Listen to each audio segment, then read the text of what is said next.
안녕하세요.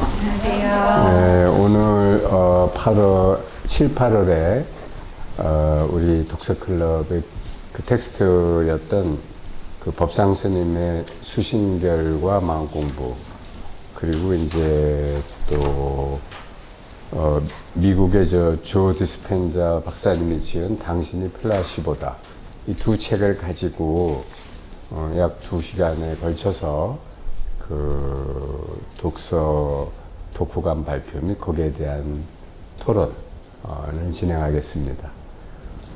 이 더운 날씨에 와주신 여러분들 감사드립니다.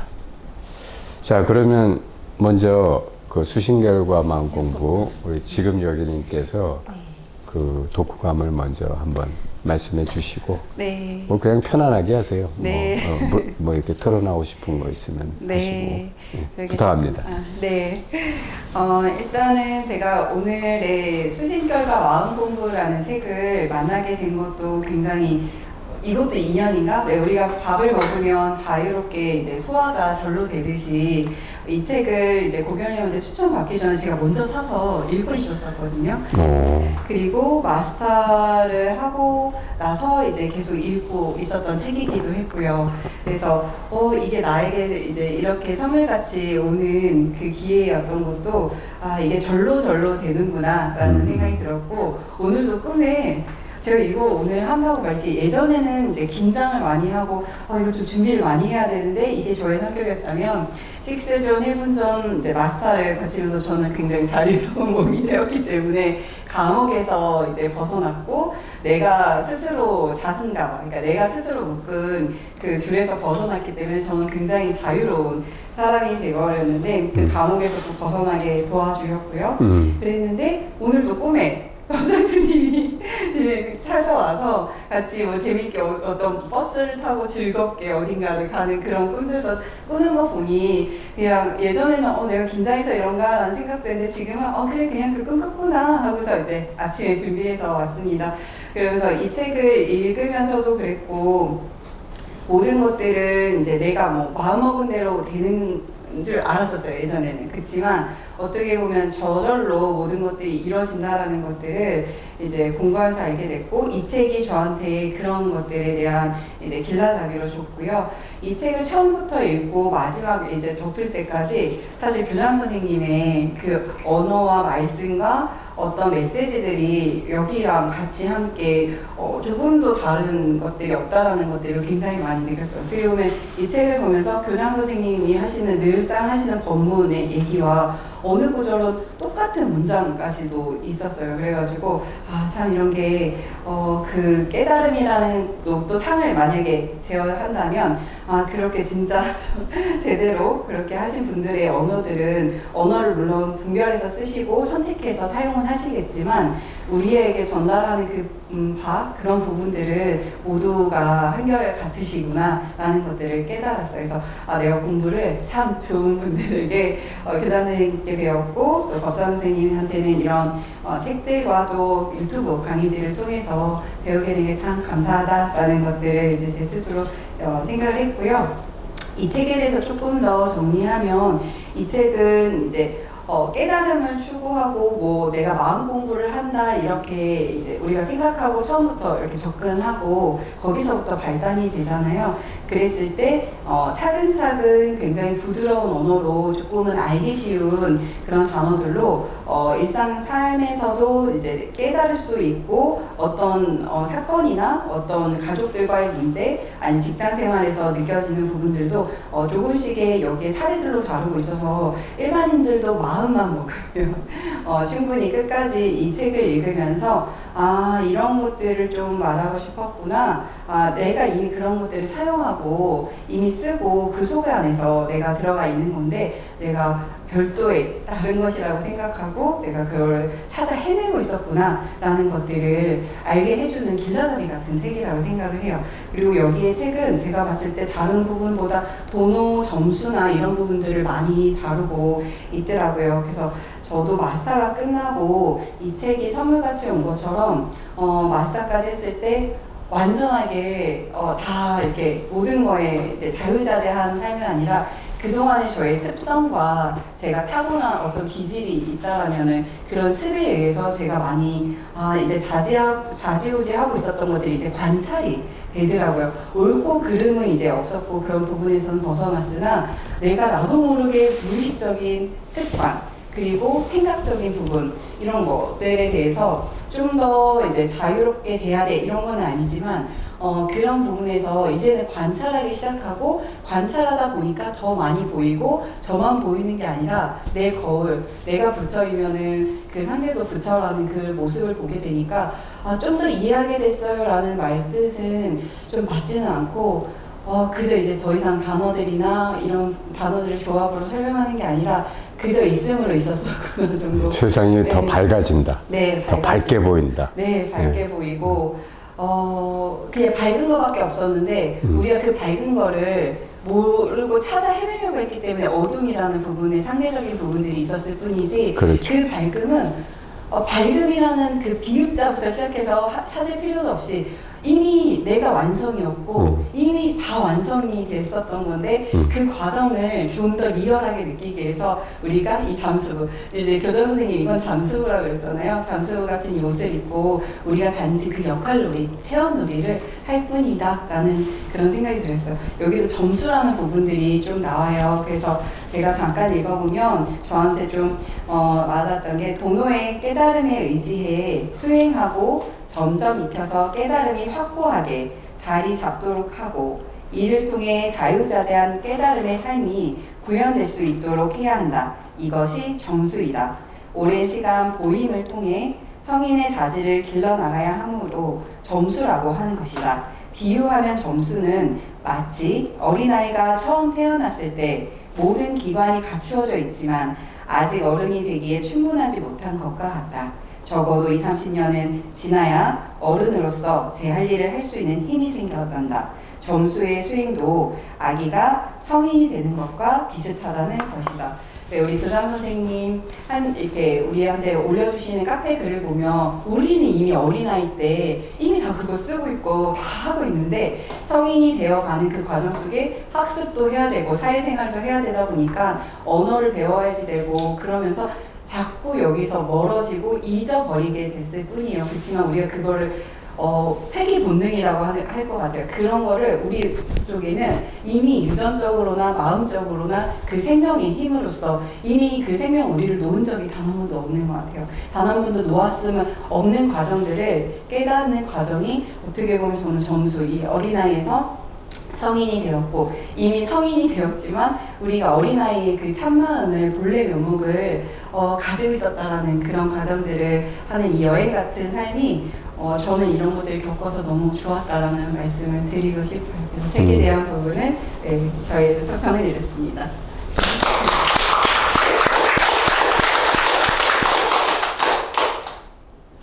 벌써 끝나신 거예요? 예. 그리고 교장 선생님께 제가 책을 보면서 조금 이 단어들이나 이런 것들은 느낌은 알겠는데 이거는 내용들은 조금 어려울 수 있겠다라는 구절이 있어서 제가 나중에 마지막에 요거 교장 선생님께 강의처럼 한번 듣고 싶은 구절이 있습니다. 그러면 그건 좀 이따 네. 하시기로 하고 네. 먼저 저도 조금 말씀을 네. 드릴게요. 일단 그 보주국사 진우를 이제 우리나라 역사상 그 가장 큰 위대한 그 불교 사상가 내지 스님으로서는 원효하고 진우를 들 수가 있죠. 근데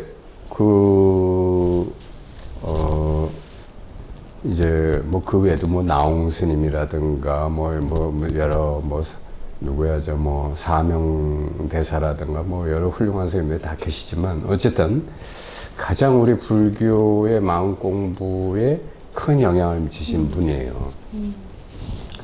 그것도 이분은 이제 스스로 견성하시고도 그 시부도에 아직 자기는 모부자다, 한 중간 정도에 있다 이렇게 아주 겸손하게 이렇게 표현하신 분이고 또 항상 그 부처님의 자등명 법등명과 일치하는 언행을 하셨다고 이렇게 다른 분들의 평이 나와 있고 그 시대에 또 얼마나 고려 말에 그 중후반기가 어지러웠어요. 무신 정권들 뭐 별별 일들이 다 있었는데 그때 정예결사 운동을 처음으로 하셨거든요. 그러니까 우리나라 불교 사상 정예결사 운동을 처음 하신 분이에요.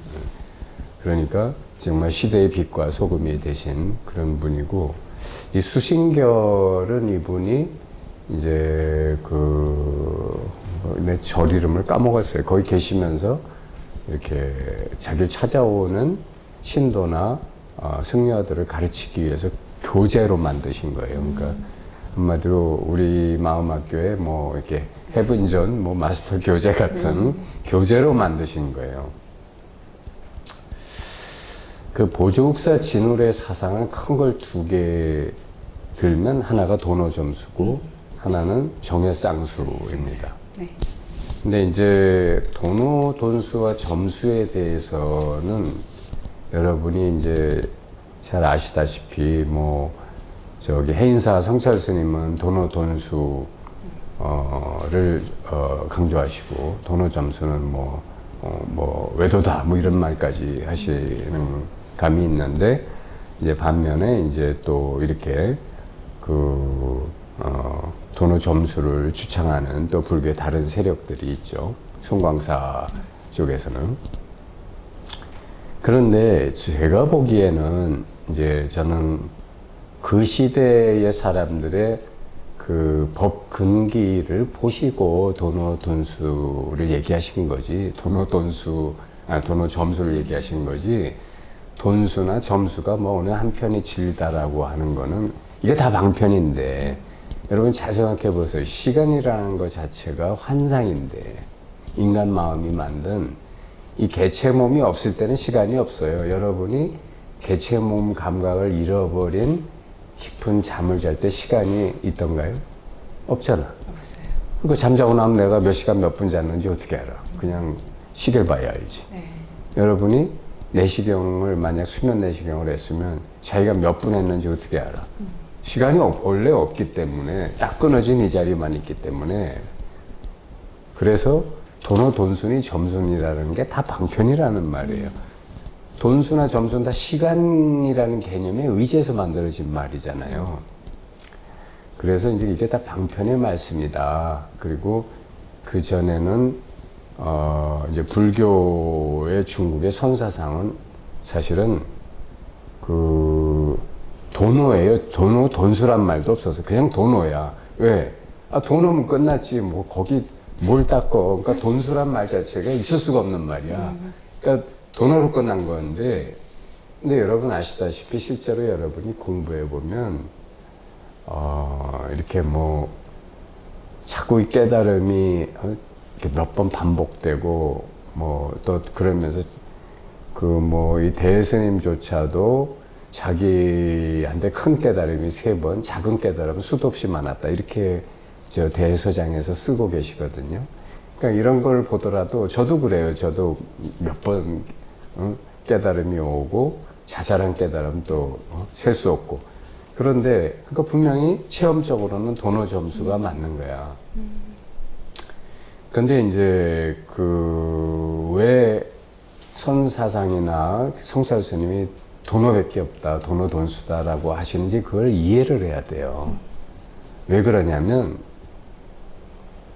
이게 결국은 관점의 문제예요. 관점. 자, 우선 여기 이제 그 법상스님이 설명하시는 그런 또 보조국사께서 설명하시는 그런 말을 우리가 다 이해는 되죠. 실제로 우리가 깨달음으로 나가는 길에 이렇게 몇 번의 깨달음이 있고 자기 업습을 닦아내는 과정이 있으니까 도노 점수가 체험적으로 마음이 와닿잖아요. 네. 그런데 이제 이게 어떤 문제를 야기시킬 수 있냐면, 내가 도를 닦아서 점점 부처 성불의 자리로 나아간다라고 하는 아상을 만드는 거예요. 아상과 법상을 만들어요. 도노 점수 사상을.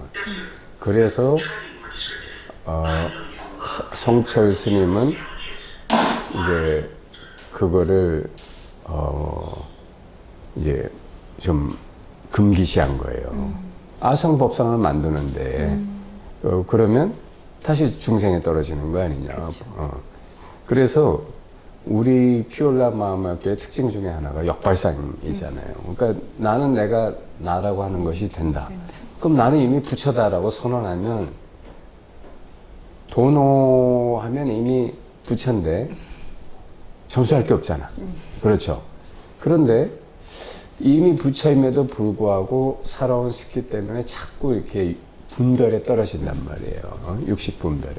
그러면 그때마다 내가 부처임을 확인하는 거야.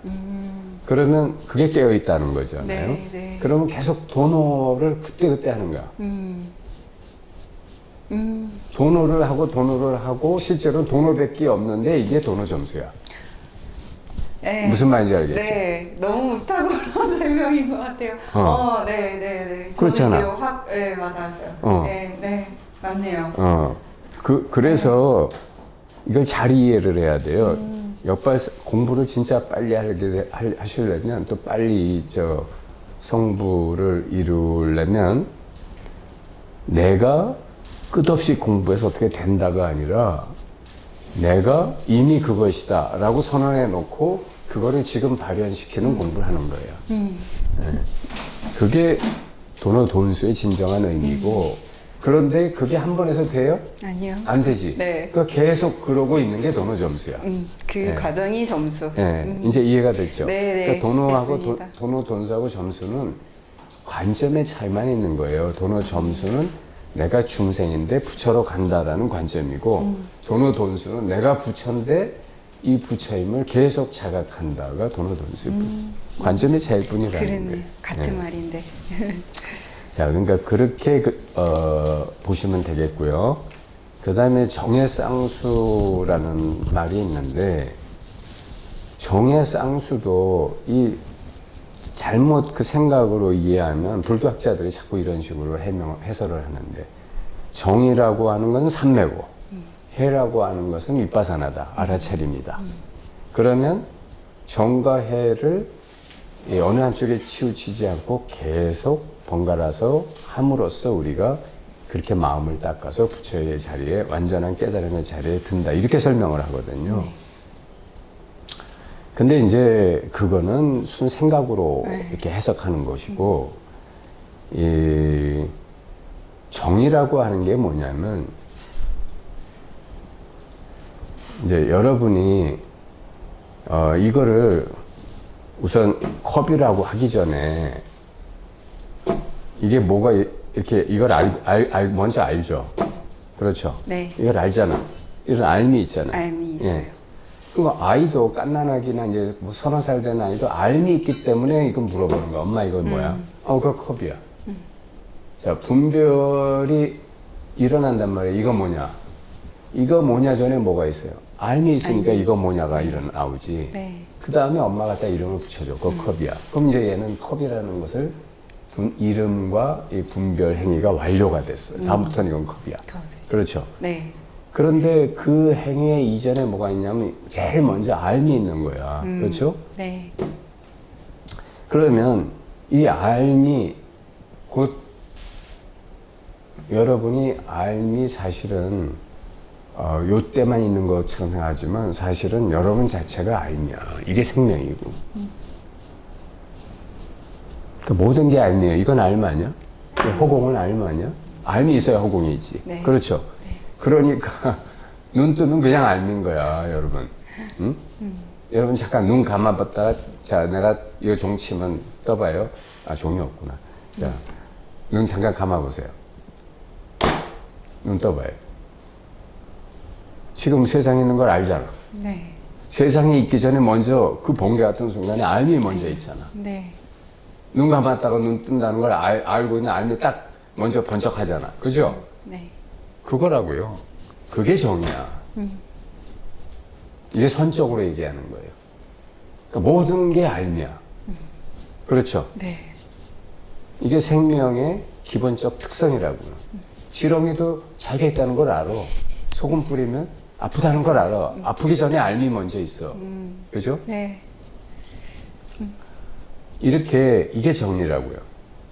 근데 해라고 하는 것은 뭐냐면 이제 살다 보면 누가 뭐 욕을 해, 누가 나한테 손해 나는 짓을 해, 또는 무슨 뭐 어떤 내가 어떤 우울한 감정, 고독한 감정, 무슨 어떤 아픈 감정이 밀려와 슬퍼져. 뭐 이런 온 육식이 이제 살다 보면 별일이 다 있잖아요. 근데 이런 것들이 일어날 때 보통 사람은 거기를 따라가. 그래서 우울증에도 걸리고 뭐 상대가 어떻게 했다고 화도 내고 이제 싸움도 시작되고 나도 복수하겠다고 그러고 이런 일들이 일어나지만 해라고 하는 것은 뭐냐면 이런 것들이 다 지금 여러분의 알미라는 이거 위에서 이 알을 바탕으로 해서 그 다음에 일어난 분별들에 불과하거든. 그렇잖아요. 네. 사실 미세한 분별들이에요. 그런데 이 분별들인데 자기가 그거 자체는 사실은 하나의 경험이에요. 그렇잖아? 하나의 경험인데 머물러지를 않아. 그냥 이렇게 나타났다 사라져 갈 뿐인데 내가 이것을 있다라고 분별함으로써 이것이 경험으로서 존재하기 시작하는 거예요. 내가 거기에 의미를 부여함으로써 이것이 있기 시작하는 거야. 그러니까 욕한 지는 이미 지났는데 욕은 아까 전에 했는데 이 욕이 아직도 나한테 남아있는 이유는 뭐야? 내가 이놈한테 의미를 부여해가지고 이 허상을 실상으로 없음을 있음으로 만들어버린 거야. 맞아요. 네. 이게 부처님의 그 지적이에요. 날카로운 네. 12연계의 과정에 무명행식 뭐 이렇게 해서 시작되는 12연계가 바로 이걸 얘기하는 거예요. 그러니까 이것을 깨워서 이거 다 마음이 버리는 짓에 불과한 환영이구나, 공화구나. 이걸 보는 게 알아차림이에요. 무슨 말인지 알겠죠? 네. 그냥 그러니까 사실은 정과 해를 정이 완벽하면 해가 필요 없어. 왜냐하면 항상 알고 있어 이게 다 허상이라는 것을. 그렇잖아요. 그렇죠. 그렇지만 이 육식 활동이 짓는 우리가 살면서 육식 활동이 지어나가는 그것을 따라서 뭔가를 하면서 살아야 되거든. 직장 나가가지고 다 이것뿐이 다 이러고 앉아있으면 나라도 그건 해고하겠다. 그거 아무 일도 안 하고 뭐 이러고 앉아있으면 그거 어떡할 거야. 그렇잖아. 네. 그러니까 뭔가를 그걸 해야 되잖아. 네. 그렇잖아요. 네. 스님도 가만히 이러고 앉아있으면 밥 주나. 그 연불이라도 치고 뭐 저 신도가 오면 상담이라도 해줘야지. 그럼 그렇게 하면 반드시 이런 것들이 일어나는데 그거에 끌려가느냐 아니냐의 문제가 생긴단 말이에요. 그러니까 그거를 늘 꿰뚫어보고 모든 그 변화 육식의 온 활동 속에서 항상 이 정이 흐트러지지 않는 거야. 이게 해라고요. 네. 그러니까 그 윗바사나는 너무 해에 치우쳤고 또 이 삼매 좋아하는 그 막 이렇게 막 철야 정진하고 그냥 무조건 버티는 이거는 또 정리에 너무 그렇죠. 치우쳤다는 거죠. 그러니까 우리가 일상을 하면서 모든 육식 활동을 제대로 하면서도 항상 부처님 말씀하신 중도는 정과 해가 둘이 아니야. 왜냐하면 정이 살아있기 때문에 해의 능력을 발휘하고 있고 또 해의 능력을 발휘하면 항상 정으로 귀하게 돼 있어요. 그렇잖아. 네. 그걸 정해쌍수라고 하는 건데 이 수를 갑자기 내가 닦는 거다 이렇게 생각하면 안 된다. 내가 정과 해를 사용해서 수를 하는구나. 이거는 번뇌망상이고요. 사실은 정과 해 이 자체가 살아서 작동하는 것이 수요. 무슨 말인지 알겠죠? 네. 그러니까 이것도 정과 해가 작동하는 경험일 뿐이지 이것을 수행하는 주체가 없어요. 나눠지는 경우. 그냥 이 자체도 경험인 거야. 네. 그러니까 누가 수행할 게 없어. 내가 수행하고 있다? 그거는 주체가 어떤 행위를 어떤 대상을 가지고 하고 있다라는 삼분열에 이미 떨어진 거라고. 그건 생각에 빠진 거예요. 네. 자, 그게 이제 이 정해상수예요. 그래서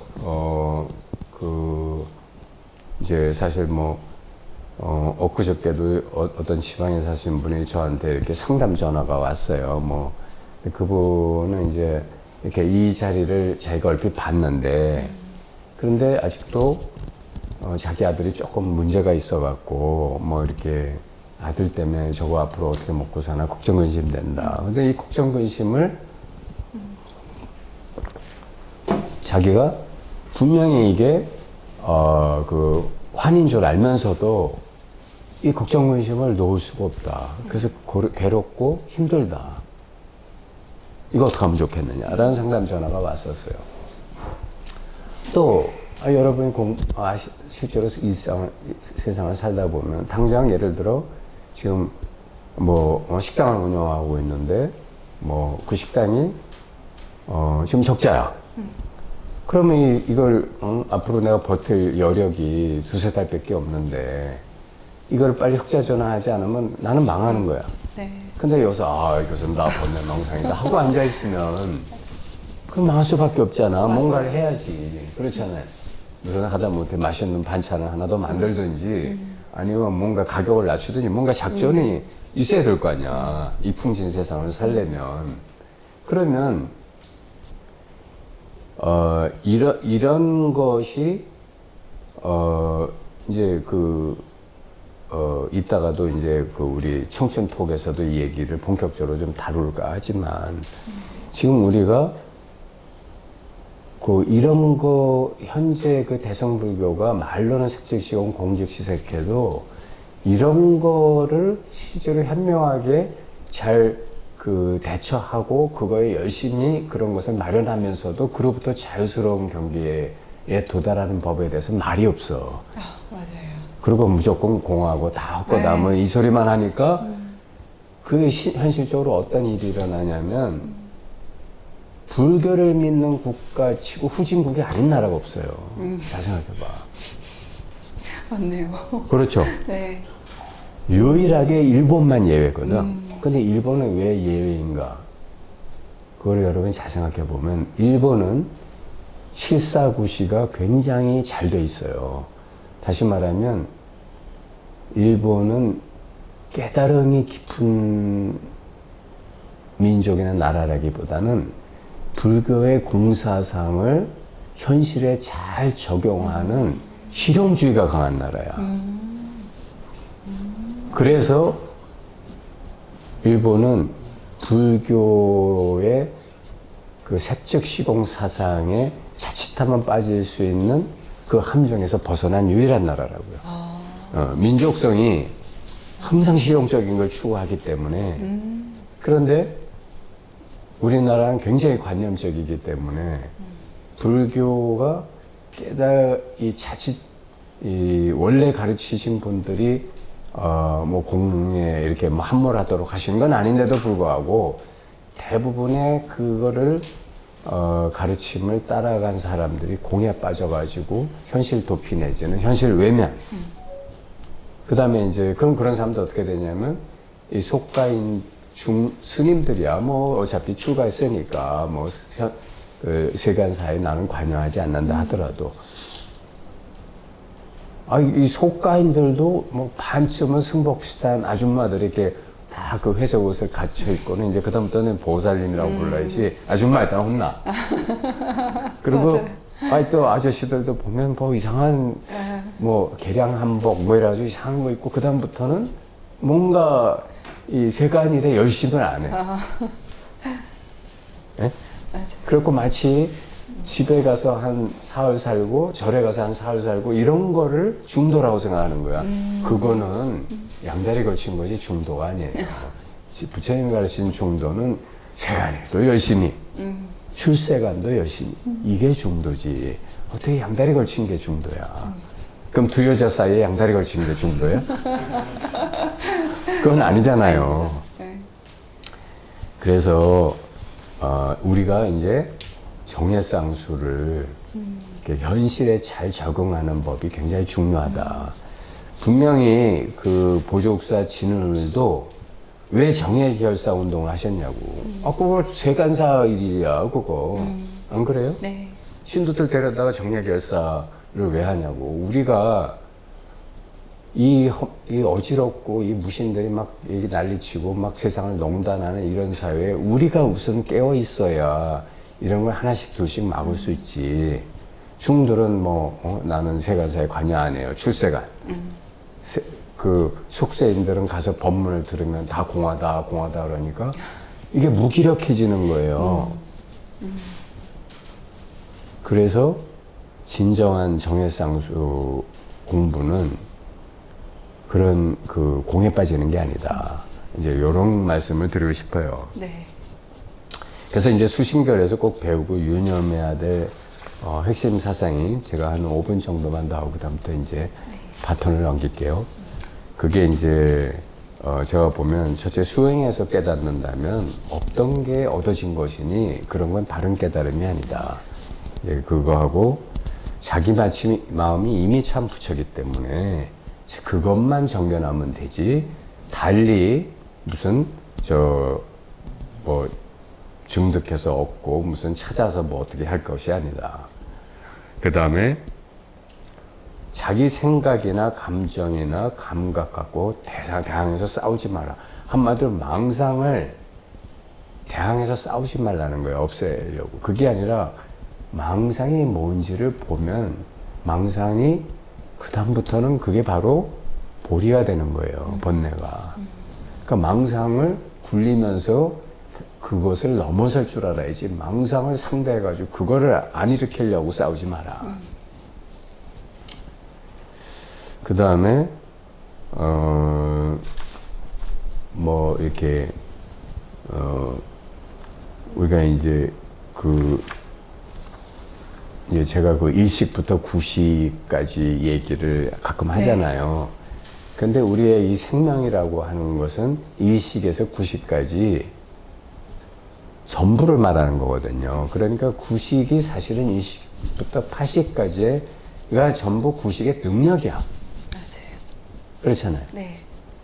그리고 일식부터 육식까지는 구식의 능력이고 7, 8식은 그 능력이 창조한 어떻게 보면 하나의 피조물이야. 그렇죠? 네. 그러니까 자기가 자기 피조물에 빠져갖고 피조물의 영향을 받는다면 그건 중생이고 피조물로부터 벗어나서 피조물을 쓸 줄 알고 피조물을 창조하고 즐길 줄 안다면 그게 부처예요. 그래서 견성성불이라고 똑같이 말하지만 대승불교는 저는 다르다고 봅니다. 견성해도 성불은 아직 아니야. 왜? 공덕이 없으면 성불이 아니야. 공덕이라는 게 뭐예요? 나 혼자 깨달았는데 남을 못 깨닫게 해. 그럼 공덕이 없는 거야. 남도 깨닫게 해야 공덕이 있고 그 다음에 정말 그 법이 됐다면 법력이 있어야 돼요. 남을 감화시킬 수 있어야 되고 진짜 예수나 그 석가처럼 말 한마디에 남을 깨닫게 할 수 있어야 돼. 그런 법력이 없으면 그게 뭐 자기 혼자 깨달았다고 남 부처다. 그거는 아직 한마디로 말해서 7식과 8식조차도 부처답게 아라는 7, 8식을 다 비우는 게 아라니에요. 그래서 소승불교라고 하는 거야. 나 혼자 깨닫고 끝이야. 그런데 대승불교는 7식과 8식의 공함을 꿰차는 건 물론이고 그걸 오히려 창조해서 쓰고 버릴 줄 알아야 되는 거예요. 그래서 4차원에 머무르는 게 아니라 3차원을 벗어나 4차원을 머무르는 게 아니라 5차원, 6차원까지도 가는 불가사의한 법력을 갖춰야 성불이다 이거예요. 그래서 내가 피올라 마음학교 법을 차원 명상이라고 하는 거예요. 차원 명상. 예. 모든 차원에 깨어나라 이 말이에요. 자, 이렇게 수신결과 마음공부에 대해서 저도 이렇게 간단히 정리해서 말씀을 드렸어요. 네. 이제 질문하실 게 몇 가지 있다고 하셨으니까 그 네. 얘기를 해봅시다. 제가 요거 구절 읽으면서 조금 이게 단어들의 조합 때문에 그러니까 감은 잡았는데 네. 단어들의 조합 때문에 좀 이해가 조금 충분히 되지 않아서 그 구절만 좀 한번 읽어보고 교장 선생님의 그 법문을 조금 더 듣고 싶습니다. 네, 네. 언어 정리부터 하고 넘어가자. 선정은 곧 고요함이며 본성의 체인 공적을 말하는 것으로 이를 적적이라 부른다. 지혜는 곧 깨어있음이며 본성의 용인 영지를 말하는 것으로 이를 성성이라 부른다. 그러니까 제가 이 단어들을 잘 모르다 보니까 이렇게 되어 있어서 사전을 찾아봐도 느낌이 조금 어렵더라고요. 그래서 만약 어떤 사람이 선정, 곧 적적으로 인연 따라 올라오는 생각과 분별 망상들을 먼저 다스리고 그렇게 마음이 선정에 들어 고요함을 증득한 연후에 지혜인 성성을 통해 혼미함과 혼침을 다스리려고 한다면 이는 불이법이 아닌 선으로 나누어지는 수행이다. 여기까지였었거든요. 근데 이게 제가 용어도 그렇고 이게 그러니까 왜 마음에 딱 누가 저한테 욕을 했어요. 그럼 거기서 분별 망상이 이제 중생의 마음으로 분별 왜 나한테 욕을 해부터 시작해서 막 들어오는데 그런 망상들을 먼저 다스린다라는 이게 먼저 다스린다라는 부분들 그리고 그렇게 마음이 선정에 들어 고요함을 증득한 연후에 지혜인 선성을 통해 혼미함과 혼침을 다스리려고 한다면 이게 불이법이 아닌 선후로 나눠진 수행이다. 왜 이거를 좀 제가 이 부분만 제가 이해를 잘 안 됐었거든요. 나는 네. 그거는 네. 그 한자에 대한 해설이죠. 네, 맞아요. 그건 아직 법안이 좀 박지 못한 해설이에요.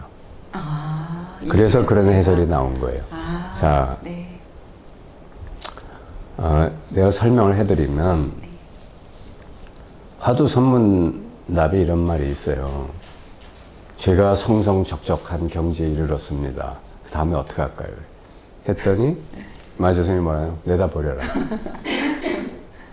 내려놓아라. 그랬거든요.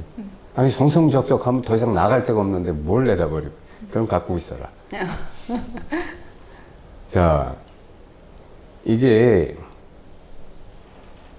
적적이라는 말은 벌써 제1구가 아니에요. 그건 생각이야. 왜? 적이라는 거는 고요하다 이런 말 아니야? 네. 고요할 적. 네. 그러니까 고요하고 고요하다 이런 말이거든. 네. 이건 벌써 느낌을 갖다가 생각으로 표현한 말이야. 제1구가 아니야. 그렇죠. 제1구가 뭐야? 이게 제1구야. 이 알미. 그죠? 네. 근데 여기다 대고 풀이를 한 거야. 그걸 선정이라고 하면은 이건 생각 속에서 풀이한 거잖아요.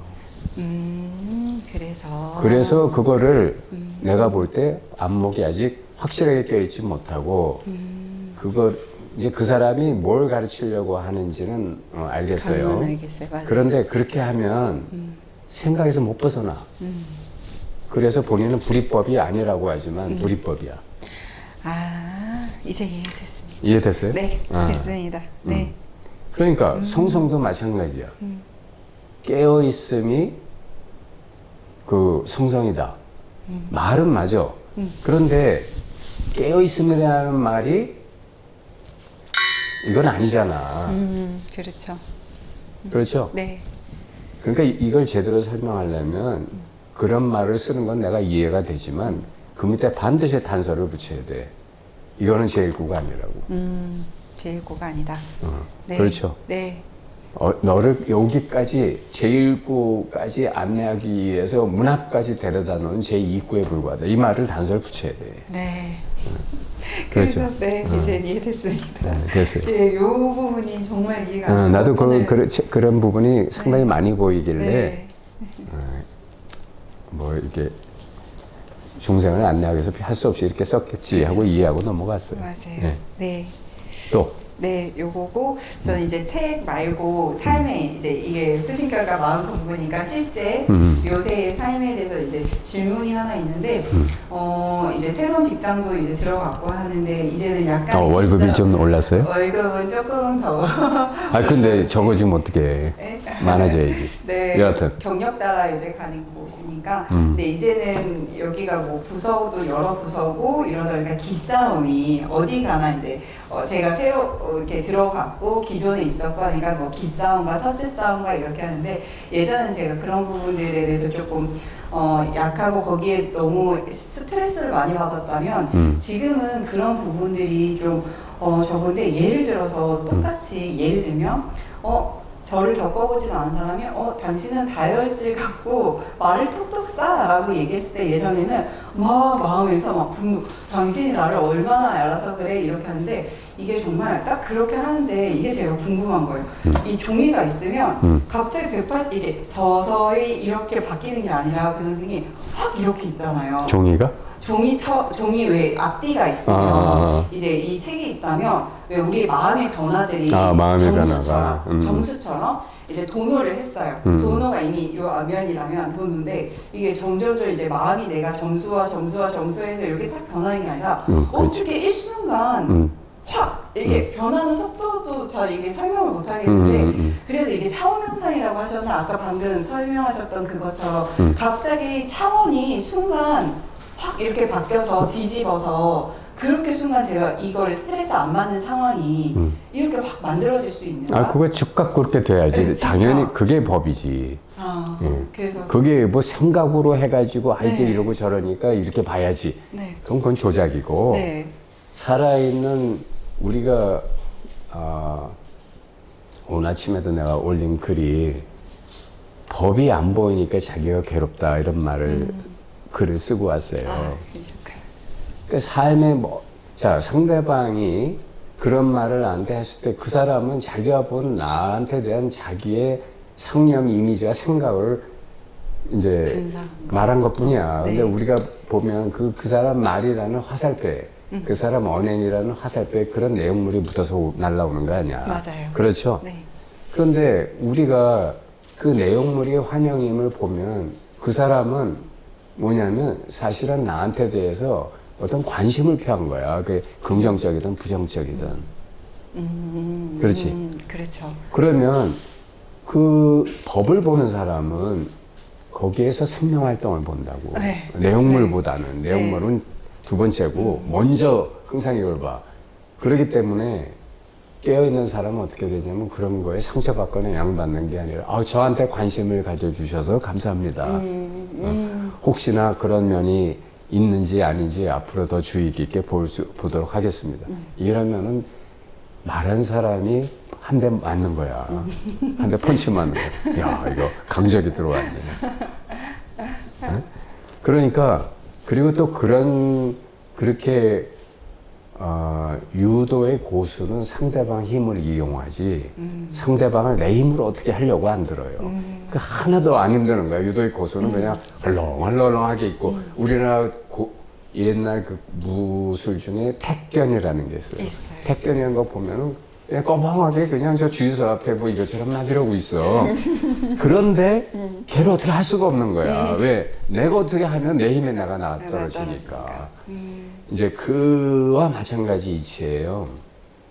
자기가 그런 힘을, 부정적인 힘을 누가 던졌을 때 그 힘을 긍정적인 힘으로 받아서 싸우려고 하면 나만 힘들어. 맞아요. 근데 거기에 내가 아무런 힘이 없으면 그 힘은 지가 혼자 나가 떨어질 수밖에 없어. 상대가 없잖아. 허공이 확 연기처럼 사라지는 듯한. 그렇지. 네. 그러니까 내 힘이 어떤 것도 쓰이질 않으니까 스트레스가. 그렇지. 그러니까 부처님이 말씀하신 중도라는 게 무슨 네. 중간이 아니야. 바로 이 모든 하나에 치우친 것들을 이렇게 휙가닥 해버릴 수 있는 이 힘이야말로 진짜 지혜고 중도라는 거야. 근데 이 횟가닥이 정말 이게 교장선생님 전화 이제 표현이 횟가닥이지 그 횟가닥조차도 이게 표현이 안 될 만큼 번개같이. 이게 정말 그래서 그게 가능하구나를 그렇죠. 이게 체험이고 경험인가 봐. 그렇지. 그러니까 그게 깨어있으면. 네, 진짜 그게 생명의 에너지 속에 우리가 다 그거를 사용하고 그거 자체이기 때문에 그게 헷가닥 할 필요도 없고 정말 이게 순식간에 그냥 차원이 확 진짜 확 바뀌는 그런 거. 근데 이제 그게 이제 법을 보는 거예요. 네. 그래서 법을 보면 괴롭지가 않아. 않아요. 네. 법을 못 보고 뭘 보나? 거기에 대한 순간적인 자기 해석과 감정을 보는 거야. 그렇죠. 그럼 어떻게 돼? 이제 원수되는 거지. 뭐. 그렇죠. 그래서 저는 이제 그런데 이제 그 사람의 그 사람이 하는 에너지, 뿜어내는 에너지를 이제 관찰하게 돼요. 예전에는 제가 가진 괴로움을 관찰했다면 이제는 그 상대가 저 말을 했을 때 저는 그냥 미소를 짓고 이렇게 그거를 찬찬하게 이렇게 좀 더 여유롭게 바라보게 돼요.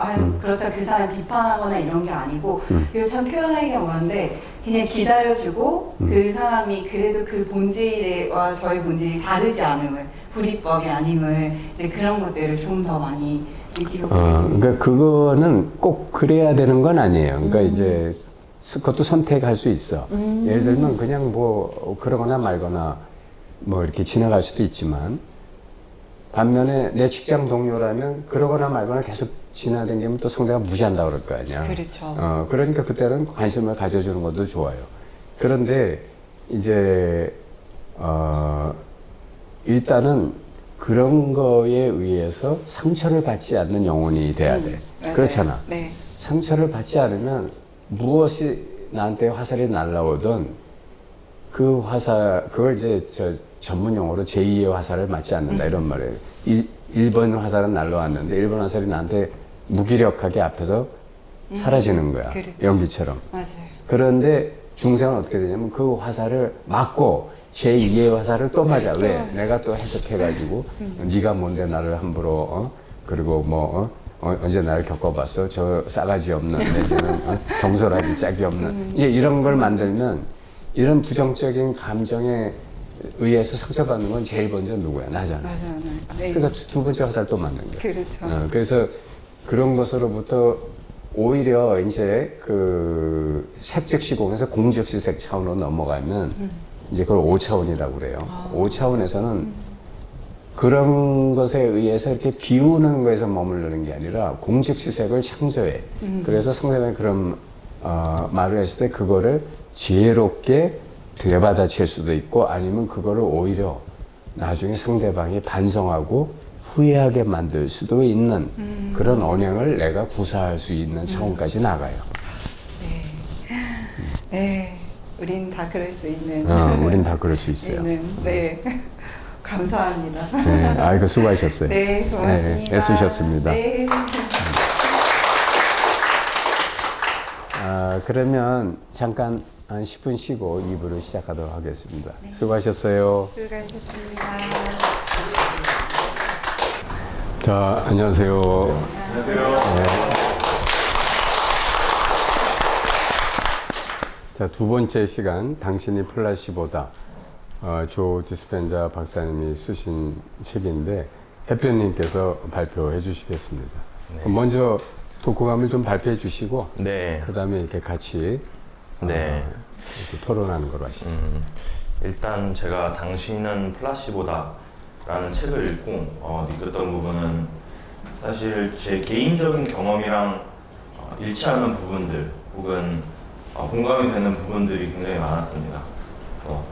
사실 저는 나름대로 지금까지 살면서 원했던 거라든지 목표했던 말을 말씀하셨던 뭐 출세간법이라고 해야 될까요? 그러니까 나름 좀 되게 목표 지향적으로 살아왔다고 생각을 하는데요.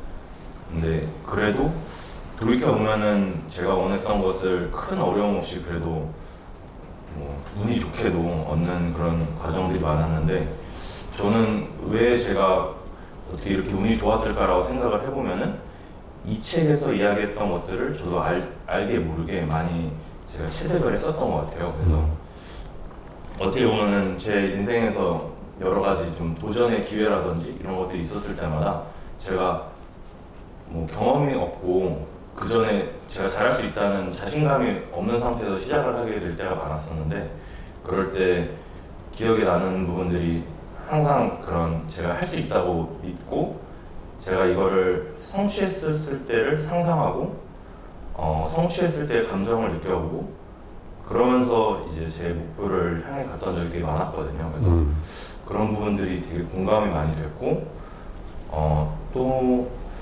이런 내면의 중요성, 내면의 어떤 영향이 이제 외부라든지 우리들의 환경에까지 미치는 일들이 미칠 수 있다는 것들을 많이 실감을 하고 있었는데요. 제가 사실 독후감에도 썼었지만 제가 최근에 경험했던 일 중에 하나를 또 간단히 이 프리즘 토크클럽 회원분들과 공유를 드리자면은 저는 사실 이제 그 군복무를 교도소에서 했었습니다. 그래서 교도소에서 수용자들의 진료를 담당하는 일을 하면서 제 군복무를 하였었는데요. 제가 그럼 그것도 군의관이에요?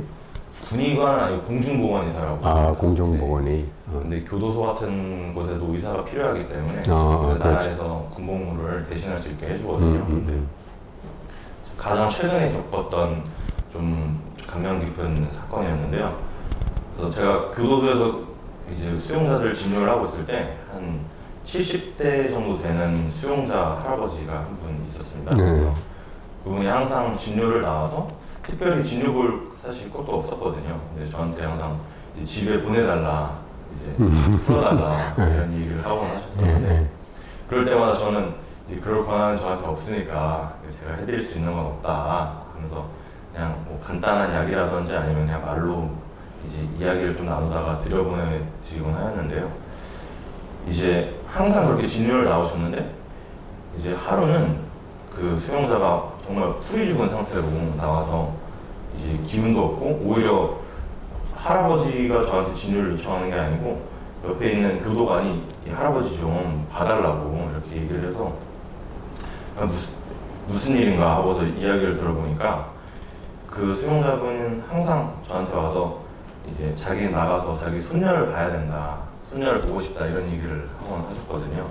근데 진료를 보러 오기 전주에 이제 가족들이 면회를 왔었다고 합니다. 그래서 면회를 왔는데 면회 과정에서 가족들과 말싸움을 하다가 가족들이 밖에 나오지 말고 교도소 안에서 그냥 죽어버리라고 저런.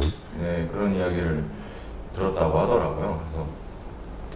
그래서 참 안타깝고 딱한 상황인데 뭐 제가 어떻게 해줄 수 있는 건 크게 없었고 그래서 뭐 그런 일이 있었군요 하고서 이제 넘어갔는데 이제 그 수용자 상태가 이제 날이 갈수록 안 좋아지는 게 보이더라고요. 그래서 이제 식사도 잘 안 하려고 하고 그래서 제가 해줄 수 있는 부분은 좀 해줬습니다. 그래서 뭐 영양제라든지 이런 걸 좀 놔줬는데 이제 그로부터 한 달 후쯤 지났을 때 저는 이제 평일에만 교도소에 출근을 하고 주말에는 본가에 갔었는데요.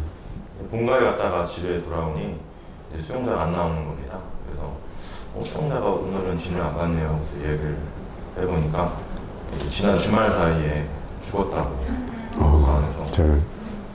사실 그 일이 있기 전까지만 해도 저희가 그래도 정기적으로 수용자들 건강 상태를 점검을 하거든요. 물론 그 무슨 중병이 있었던 건 아니신데. 네, 그런 정보도 없었고 그래도 나름 관리를 하고 있었는데 그렇게 급격히 안 좋아지면서 사망하게 된 경우는 제가 처음 접해봐서 이게 네. 참 그 얘기하니까 저도 생각나는데 저희 어머니가 이제 돌아가실 때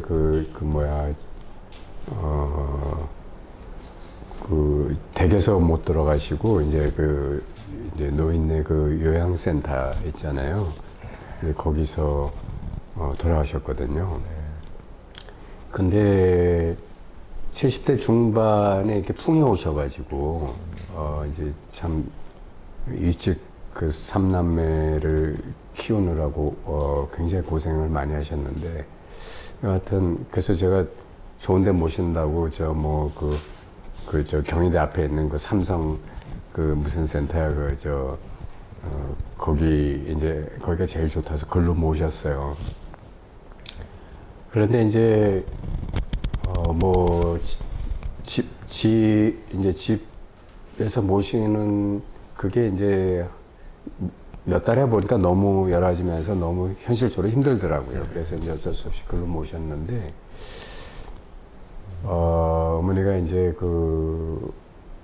거기 잘 적응하시나 했는데, 돌아가시기, 한 3개월, 2, 3개월 전에 내가 이제 면회를 이제 대부분 일주일에 한 번 갔는데, 어려울 때는 이제 한 2주에 한 번 갔어요. 그런데, 집에 가고 싶다 그러시는 거예요. 이제 정신이 이렇게 가끔 필름이 끊어지시기도 하고 뭐 비몽사몽이실 때도 많은데 또 치매도 오셔가지고 가끔은 나보고 누구세요 하시기도 하시는데 어떤 날 알아보시고 집에 가고 싶다고 날 데려가 달라고 그러시더라고. 근데 이제 그게 현실적으로 이성적으로 내가 보면 그건 이제 안 된다는 걸 알잖아요. 지금 거동도 못 하시는데. 그래서 이제 참 그때 너무 이성적으로 냉정한 답을 한 것 같아요. 여기가 어머니 집이에요. 여기가 어머니 집이고 이제 여기를 편안히 집이다 생각하셔야 돼요. 그랬더니 어머니가 뭐라고 하시냐면 여긴 내 집이 아니야 그러시더라고.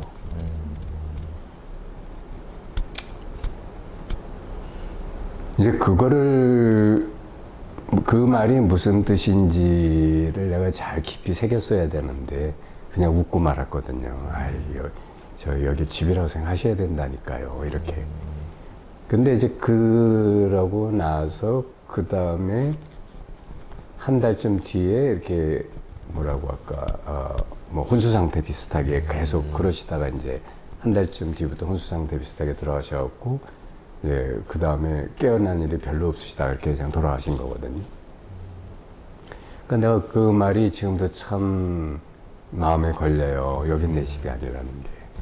그러니까 모든 사람이 사실은 개들조차도 자기 집을 찾아와요. 그렇지 않아요? 철새들도 자기가 정해놓은 그 보금자리를 찾아오고, 개도 어디 멀리 갖다 버리면 다시 그 집을 찾아옵니다. 그러니까 모든 마음은 자기가 돌아갈 귀처를 찾고 있어요. 안심인명처라는데. 그러니까 우리도 뭐라고 하나, 자기가, 여러분이 만약에 이렇게, 이제 곧 죽게 됐다 하면은 어디서 죽고 싶어요? 자기 집에서 죽고 싶잖아요. 그렇죠? 네. 코끼리들도 그렇잖아. 코끼리들도 자기가 죽을 곳을 향해서 죽으러 가거든요. 그런데, 이 말을 왜 하냐면, 우리는 이 삼천 공간 안에 자기 집이라든가 자기가 좋아하는 장소를 안심인명처라고 일단 의제하고 있지만 사실은 진정한 안심인명처는 자기 마음밖에 없어요. 자기 이 내면 세계밖에 없다고. 그래서 예수나 석가나 똑같이 예수님도 그랬잖아요. 천국이 여기 있다 저기 있다 하지 말아라. 천국은 너희들 마음 안에 있다. 예수님도 그 얘기를 하셨고 부처님도 마찬가지고. 그러니까 우리의 이 깨달음이, 이 본성의 깨어남이 바로 진정한 안심인명처인데, 일단 중생의 입장에서는 그걸 모르면 어딘가 이 삼천 공간 안에 자기의 이 몸을 나라고 여기는 이상은 이 몸을 갖다 의탁할 장소를 내가 돌아가야 할 곳이라고 생각하는 거예요. 그게 자기 안심인명처고, 그래서 뭐 그런 노래도 있잖아요. 뭐 홈 스위트 홈이라는 노래도 보면 결국 내가 돌아갈 곳은 내 집뿐이다. 뭐 이런. 근데 여기서 말하는 이 집이라고 하는 게 우리가 앞으로는 그 물질적인 집을 생각하는 게 아니고 진정한 이 내면의 집, 진짜 우리가 귀해야 할 이 자리를 집이라고 해야 되거든요. 근데 이제 어쨌든 간에 그분도 그걸 잊어버리니까, 그게 이제 오지 말라고 하니까, 얼마나 그게 상실이 되셨겠어요. 저희 어머니하고 비슷한 것 같아. 그때 상실감이. 그래서 이제 그렇게 더 빨리 그 죽음이 찾아오지 않았을까. 그런 생각이 듭니다. 참 안타까운 일입니다. 말이 길어졌네요. 미안합니다. 네, 또 격려해 주셔서 감사합니다. 네, 좋은 말씀. 네, 그래서 그런 좀 개인적인 경험들이 있었고, 사실 저희 피올라 마음학교에서는 이런 몸도 이제 외면으로 생각하지 않습니까? 외부로. 그래서 그런 마음 상태가 이제 몸을 비롯해서 이제 환경들까지 영향을 끼칠 수 있다. 그리고 변화시킬 수 있다라는 게 사실 이 책에 좀 저자가 전하고자 하는 메시지가 아니었나라고 저는 생각을 했고요. 그래서 그런 부분들을 근데 이제 기존에 이제 알려진 과학 사실들, 생물학적인 지식과 물리학적인 지식들을 동원해서 저자가 이제 설명을 하려고 있는 부분. 그 분야에 굉장히 박학다식하시더라고요. 저도 책 읽어봤는데. 전혀 아닙니다. 아니에요? 이거 학부 때 공부는 했는데 저도 사실 좀 시간이 돼서 좀 읽으면서 많이 좀 떠올려 본 부분들도 있었고요. 그래서 그런 시도들이 되게 참신하고 좀 더 설득력 있게 와닿았고요. 사실 저는 이제 과학이나 이런 부분은 점점 이제 앞으로의 시대에서는 더욱더 중요해질 거라고 생각을 하고 있습니다. 저만 해도 제가 이제 학창 시절에는 문과나 이과가 문과생 50만 명, 이과생 10만 명 이렇게 얘기를 들었는데 요즘 고등학생들은 이과가 문과보다 훨씬 많아졌다고 얘기를 들었고요. 그래서 이런 과학적인 근거가 이제 있어야지 좀 더 사람들이 이제 더 귀 기울이고 집중해서 얘기를 들어줄 거라고 생각을 하는데 저자가 이런 그런 시도를 통해서 설명을 하려고 한 부분에 대해서 되게 저는 좀 감명 깊었고 그래서 근데 사실 내용들이 또 어려운 부분들도 좀 있었을 거라고 생각을 합니다. 그래서 전공자가 아니신 분들이 읽었을 때는 좀 어려우신 부분들도 있었을 것 같고 또 어떻게 보면은 전공을 하셨던 분들 입장에서는 또 미흡하신 부분도 있었을 거라고 생각하거든요. 그래서 근데 그런 이제 다리 역할을 하고 있는 작품이라고 생각을 하고 이제 점점 더 이런 책들이 많이 나오고 있지 않을까. 그리고 실제로 제가 피부로 느끼기에도 제가 이 책을 읽고 나서도 좀 찾아보니까 이런 시도들을 하고 있는 책들이 점점 더 많이 나오고 있더라고요. 우리나라 저자들 중에서도 시도하려고 하는 분들도 계시는 것 같고 그래서 앞으로 이런 부분들을 좀 더 좀 눈여겨봐야 되지 않을까 그런 생각을 좀 해봤습니다. 그러니까 이 마음이 몸에 미치는 그 영향력, 이제 이거를 우리가 좀 그 비유적으로 한번 보면 그 일본의 어떤 그 물학자가 있어. 그래서 물은 알고 있다라는 책을 썼어요. 내 이름을 까먹었네. 무슨 시계로인데 뭐 어쨌든 근데 그분이 아시다시피 물에다 대고 이렇게 뭐 나쁜 말을 하거나 좋은 말을 하면 그 물을 그리고 얼리면은 결정체가 좋은 말을 하면 아주 그 결정체가 아름답고 나쁜 말을 하면 흉하게 일그러져 있다라는 거를 과학적으로 이렇게 사진 찍어서 증명했거든요. 그러니까 물조차도 마음을 갖고 있다. 이제 이런 얘기예요. 이제 제가 엊그저께도 그런 글을 썼지만 우리가 이제 아직 그 과학이라는 거의 정의 개념이 뭐냐면 우리가 논리적으로 증명하고 추론할 수 있는 체계 안에 영역 안에 들어오면 과학이고 그거 할 수 없으면 그거는 종교나 내지는 아직 미신 내지는 알 수 없는 영역 이렇게 되잖아요. 근데 우리의 과학의 영역은 세월이 갈수록 점점 더 그 외연을 넓혀가고 있죠. 그래서 옛날에는 알 수 없었던 거거나 미신이었던 게 이제는 과학이 되는 영역이 꽤 많잖아요. 근데 이제 이렇게 좀 깨어난 눈으로 보면은 지구도 하나의 생명이에요. 여러분 입장에서 지구가 어디 있죠? 무슨 의식이 있어요? 뭐 이러실지 모르겠지만 이것도 의식이 있어요. 이게 무슨 의식이 있겠어요? 그러나 여러분 이것도 물리학적으로 보면은 이게 원자로 이루어져 있지 않습니까? 그럼 이 원자들은 서로 의식하고 서로를 붙들고 있어야 이게 유지돼요.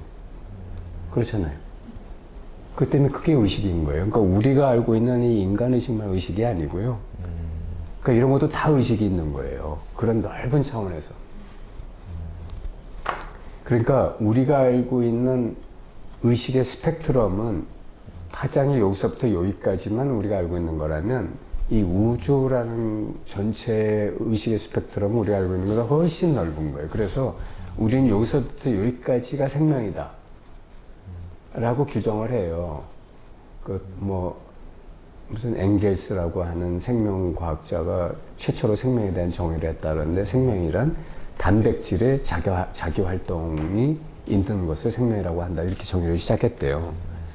그 다음에 이제 수많은 사람들이 무슨 이렇게 유기체로서 자기 보존 활동과 번식 활동을 하는 게 생명이다, 여러 가지 했는데, 사실은 이거는 인간이 자기 기준으로 여기서부터 여기까지가 생명이라고 정한 거 이상이 아니거든요. 그런데 이제 와서 우리가 옛날에 알지 못했던 생명현상들, 예컨대 이거는 생명도 아니고 비생명도 아닌 중간 영역 같은 것도 이제 발견이 된단 말이에요. 바이러스들. 이게 분명히 이쪽 측면을 보면은 생명인데 저쪽 측면 보면 이건 생명이 아니거든. 그럼 이런 거 어떻게 해서 이 말은 뭐냐면 점점 생명에 대한 외연이 넓어져 가고 있다라는 거예요. 그래서 우리가 사실은 영적으로 깨어난다는 건 우리 생각에서 벗어난다는 거거든요. 우리가 뭐라고 규정한 거에서 자꾸 벗어나는 거예요. 그러니까 그렇게 본다면 사실 깨어난 눈으로 보면 이 우주조차가 전부 다 생명이거든요. 왜냐하면 성수개공이 있잖아. 그리고 주하는 순간에는 자기들끼리 어떤 형상을 만들고 있거든요. 그럼 그것은 뭐냐? 의식의 결합체라는 얘기거든. 그래서 이렇게 심지어 돌멩이조차도 생명이 있다라는 것을 알게 되면 우리가 무정물이 설법한다든지 돌멩이 하나조차 앞에서도 함부로 말하지 않는다라는 이런 말이 무슨 말인지를 알게 돼요. 근데 어쨌든 이 얘기를 제가 왜 하냐면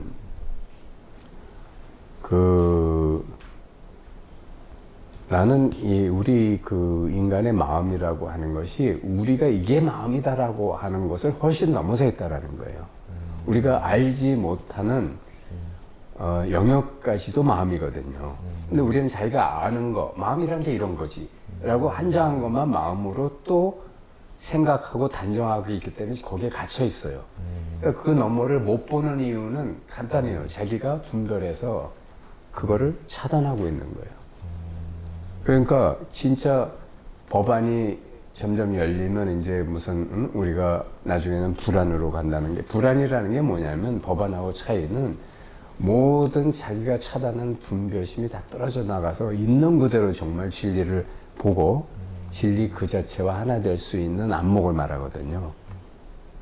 그러니까 그런 관점에서 보면은 아까 물은 알고 있다 그런 것도 마찬가지지만 우리가 H2O가 물이 돼가 이제 그런 얼음으로 결정되는 가운데 우리가 모르는 어떤 섭리가 작용하니까 결정체가 이렇게 되거나 저렇게 되는 거 아니겠어요?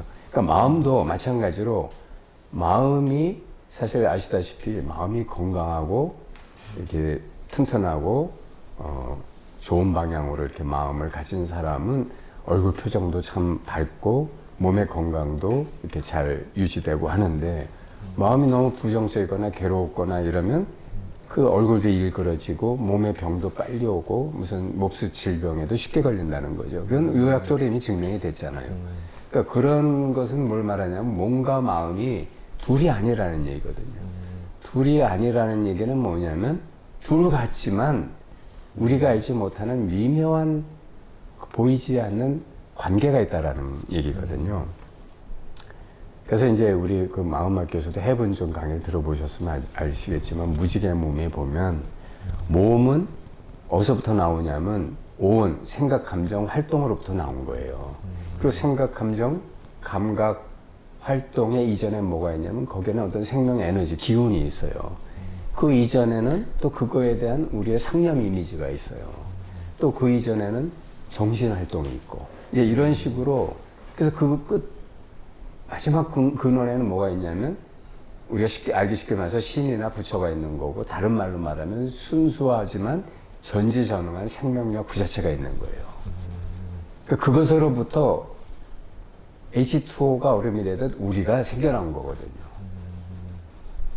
그래서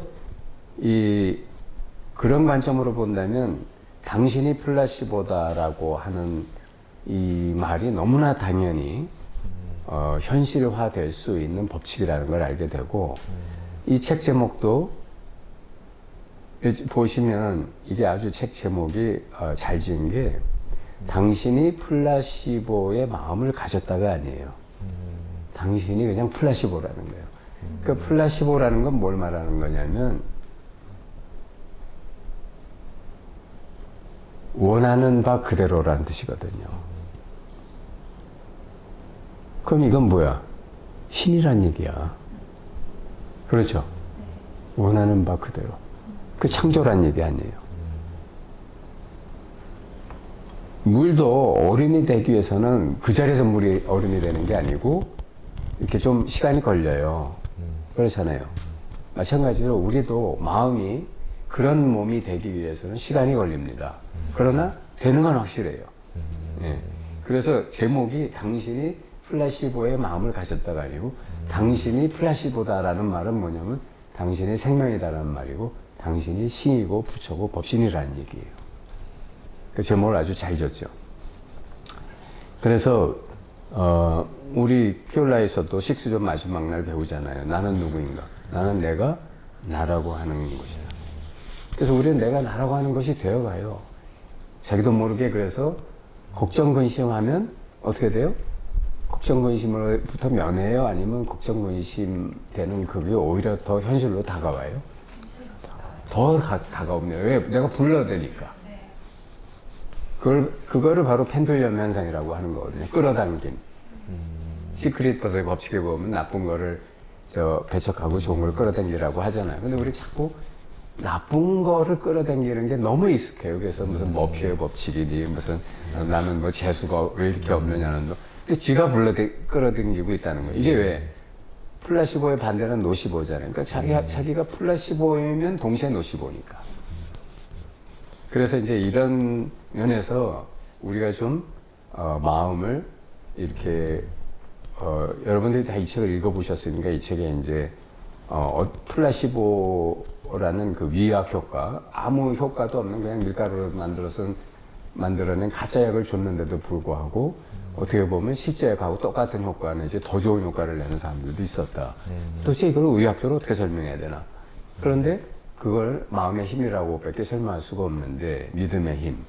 그런데 그렇다면 결국은 그런 그 마음의 활동, 생명의 활동이 자기가 어떤 생각과 사념으로 어떤 바를 정하면 그것을 자기가 실현시키고야 만다.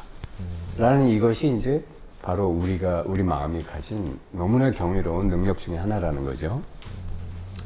그러면 이제 이거를 바로 플라시보다라는 말은 다시 말하면 불교식으로 말하면 색즉시공이 아니고 공즉시색이라는 얘기예요. 그렇잖아요. 즉 다시 말하면 기독교식으로 말하면 당신이 신을 닮게 창조됐다라는 말은 당신한테도 창조 능력이 있다라는 말이에요. 그렇잖아요.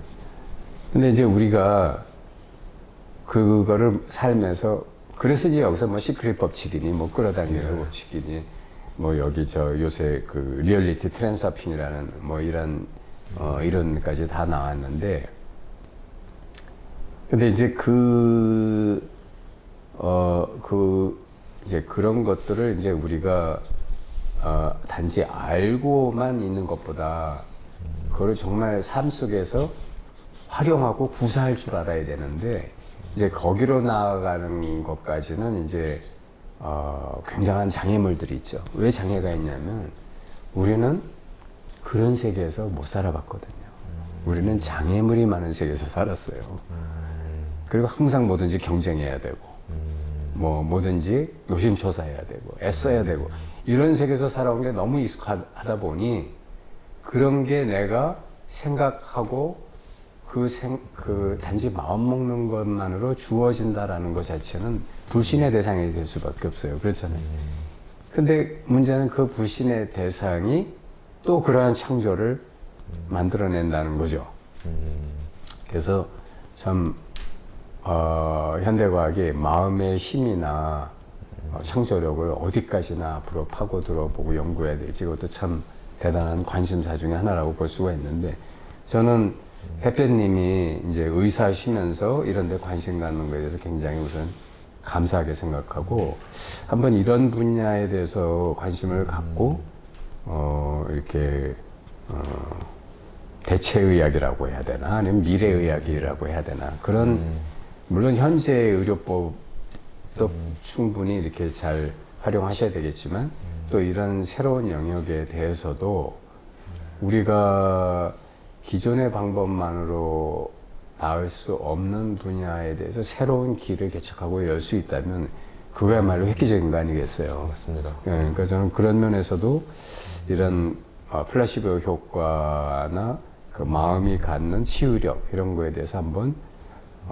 일반인이 아무리 얘기해봤자 그건 별로 그렇게 믿어지지 않지만 의사인 분이 그런 얘기를 실험적으로나 어떤 체험 경험적으로 이렇게 얘기하시고 증명한다 그러면은 그건 굉장히 신뢰감을 가져오니까 그러니까 그러면서 좋지 않을까 생각합니다.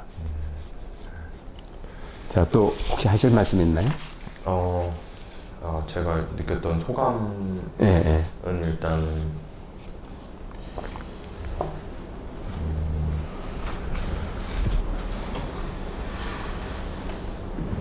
전 소감은 이 정도로 하고 질문 네, 질문 좋아요. 네. 그럼 또 괜찮을까요?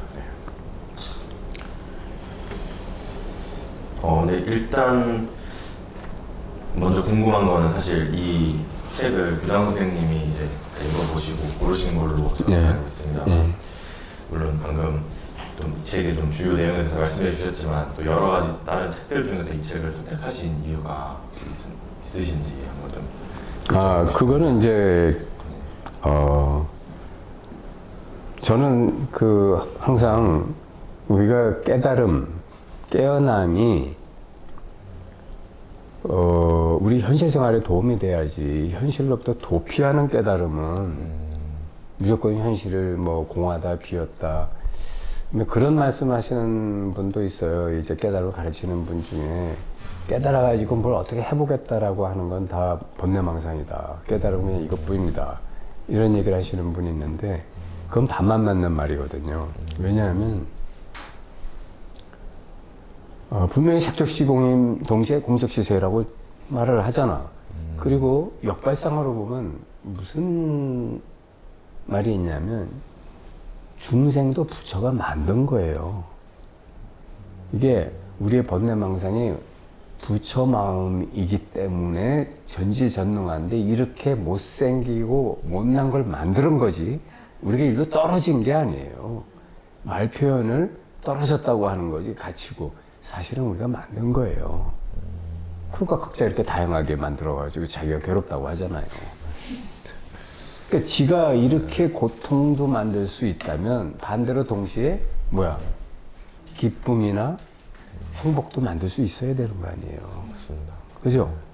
그러면 기쁨이나 행복을 만드는 공즉시색의 길이 그게 제가 생각하는 5차원의 깨달음이고 그래야 과거의 불교를 보면 솔직히 부처님 당시나 그 중세 중국의 시대에 풍미했던 불교는 뭐냐면 다 부자들의 종교였어요. 먹고 살 걱정이 없거나 정신적으로 너무 허무하다. 아니 적어도 부처님도 왕자쯤으로 태어나니까 생로병사 이거 고민하셨지. 당장 천민의 자식으로 태어나서 끼니를 당장 나가서 해결해야 될 거라면 그런 고민거리가 어디 들어올 여지나 있어요. 맞습니다. 그러면 그때 당시에는 부자들의 종교였고 중국 그때 선사들한테 선문답으로 물어보고 가르침을 받는 대선사의 서장이라고 하는 그 책도 보면 다 그 당시 쟁쟁한 그 중국의 벼슬아치들하고 주고받은 문답이에요. 그러니까 그렇게 부유하거나 먹고 살 만한 사람들하고 그 불교의 가르침은 왜 그럴 수밖에 없었냐면 그 사람들은 결국 그 사회 집단의 상위 좌식 계급이었거든. 그럼 밑에 있는 사람들은 뭐야? 그건 다 그 사람들의 그런 정신적인 유희나 노름을 위해서 뼈 빠지게 일하다가 그냥 죽어야 가야만 했던 그런 시대란 말이에요. 그러면 지금도 그러면 현실 도피나 그런 어떤 현실에 대해서 내 알 바 몰라. 뭐 나라가 뭐 공산화되든 무슨 뭐가 되든 나 알 바 몰라. 뭐 거지가 되든 나는 저 깨달으면 돼. 이런 사상에 그런 데 갇혀 있어야 되는지 아니면 우선 배고프고 끼니를 거르는 아동들이 많은데 혼자서 이런 거 공부하고 있다면 부끄럽지 않아요? 그렇잖아요. 그러니까 과연 나라도 부강하게 하고 굶는 사람이 없게 만드는 그런 것을 관심을 갖게 하는, 왜냐하면 우리는 몸을 버리고 살 수는 없잖아요, 현실에. 아무리 깨달음이 중요하다 하더라도. 그러니까 그런 것이 공식 시설의 도리거든. 그러니까 솔직히 말해서 불교가 믿는 나라다 후진국인 거는 잘못 믿었다는 얘기예요. 안 그래요? 근데 일본 같은 나라는 제대로 잘 믿고 불교를 활용했기 때문에 공식 시설의 도리를 실사구시 정준을 잘 현실에 창조를 했기 때문에 선진국이 된 거 아니에요. 그러니까 당연히 우리 개개인의 삶에서도 그런 면이 앞으로 이게 나는 미래 불교라고 생각해요. 그리고 차원 명상이고 우리가 이 길로 가지 않으면 지금 현재 대승불교의 지도자들이 솔직히 말해서 옛날 석가모니 당시나 중국 당나라 송나라 이때 그 얘기 이상 하는 게 뭐 있어요? 똑같지. 그러면 현실적인 문제를 아무것도 해결 못 하잖아. 그러니까 그러면 이 플라시보다 이런 게 이 가르침이 뭐냐면 공즉수색도 진리라는 걸 가르치고 있는 거거든요. 마음의 법력을 가르치고 있는 거예요. 그렇잖아. 그렇다면 우리가 깨달음이 뭐다라는 그거에 대해서 한번 인식의 혁명을 좀 가질 필요가 있다는 거예요.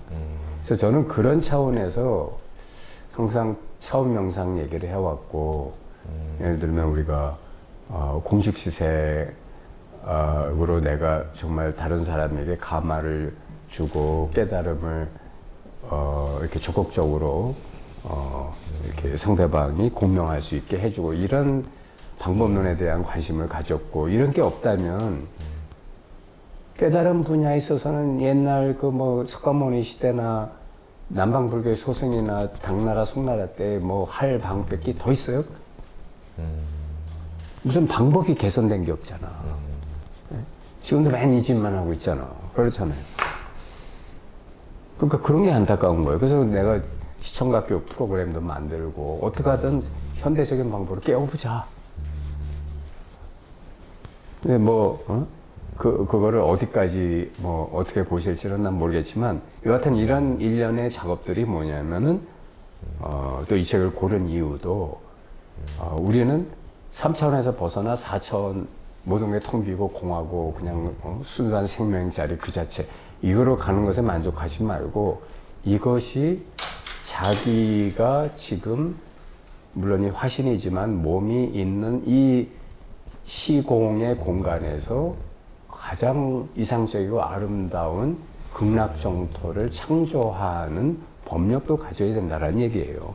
그거를 벌써 원효 스님은 옛날에 이미 하셨고, 지금도 법륜 스님이 하시잖아. 정토행가 해가지고. 물론 이제 법륜 스님이 아쉬운 점은 깨달으면 얘기는 별로 안 해요. 그냥 이렇게 어떻게 실생활에서 현명하게 지혜롭게 사느냐 이 얘기를 좀 중점적으로 하시지만, 나는 어쨌든 그런 것이 이렇게 좀 도외시되거나 별거 아닌 것처럼 치부되고 깨달음 지상주의 이런 거에 빠지는 게 좀 너무 안타까운 거예요. 깨달음은 분명히 부처님의 생애를 잘 보시면 깨달음은 목적이 아닙니다. 깨달음이 목적이 아니고 열반이 목적이에요. 니르바나가 목적이라고요. 니르바나가 뭐야? 안심인명처, 귀의처. 완전히 나를 내어 맡길 수 있는 이게 목적이지. 깨달아서 글로 가자는 얘기지. 깨달음이 목적이 아니란 말이야. 그렇죠? 그런데 한국의 대성불교는 깨달음 지상주의가 됐다니까. 깨달음이 목적이 됐어요. 깨달음 끝이야. 그 다음에 어찌해야 된다는 법이 없어. 그렇죠? 지금 대한불교 조경도 보세요. 그럼 깨달음 끝이야. 나한테 와서 한 수 배워라. 아무도 내 선문답을 통과한 놈이 없다. 뭐 이런 소리나 진재선님이 그 소리나 자꾸 하고 있는데 그게 자랑입니까? 그러니까 이 깨달음 지상주의, 깨달음 목적주의가 된 거예요. 깨달음은 열반으로 가는 관문이에요. 그러니까 그 관문을 통과함으로써 우리가 열반으로 가자. 부처님도 생로병사에서 벗어나서 영원한 생명, 영원한 진리를 얻고자 하셨던 거지. 부처님이 나 깨달아야 돼 하신 분은 아니잖아. 그렇잖아요. 그 길을 모색하다가 깨닫게 되신 것 뿐이지. 그래서 이제 얘기가 너무 길어졌는데 제 핵심을 정리하자면 저는 이제 그런 면에서 색즉시공에 치우친 것보다는 진정한 중도는 공즉시색도 항상 우리가 같이 이렇게 추구해야 되고 또 이런 것이 우리 삶이 더 아름답게 꽃 피어나는 진짜 살아있는 진리의 활동이다. 그래서 그런 거에 대한 책이라면 저는 항상 이렇게 골라서 먼저 보고 이걸 어떻게 활용할 수 있나 이런 생각을 많이 해요. 네, 답변 감사합니다. 또 다른 질문 있으시면? 또 제가 궁금했던 거는요. 책을 읽으면서 교장 선생님도 혹시 이렇게 이 책에서 얘기하는 것처럼 어떤 외부 상황이나 어떤 환경을 바꾸기 위해서 자신의 이제 내면을 이제 바꾸셨던 뭐 개인적인 경험이 있으셨는지 혹은 역으로 뭐 내면을 바꾸고 나니까 뭐 외부 상황이 바뀌었다든지 이런 경험이 있으시면 혹시 한번 여쭤볼 수 있을지. 뭐 그런 건 많죠. 뭐 많은데 일단 이제 우리가 여러분이 이제